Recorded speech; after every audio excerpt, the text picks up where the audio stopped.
How to reduce animations on your Android device. If your Android is crashing and you don't have much memory or space left, you can turn off the animations so that your Android device will turn up faster. So what you need to do is swipe down and click on settings on the top right hand side. Once you do that, scroll all the way down until you find accessibility. Go ahead and tap on accessibility, and the next step is to tap on vision enhancements. After you go to vision enhancements, scroll a bit down and you can find reduce animation. You can prevent some screen effects and it is useful if you're sensitive to animation or screen movement.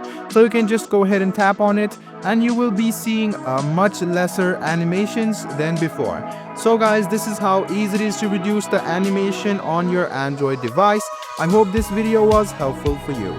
Like the video, subscribe to the channel, and do hit the bell button for more. Hope to see you in the next video as well. Until then, goodbye and take care.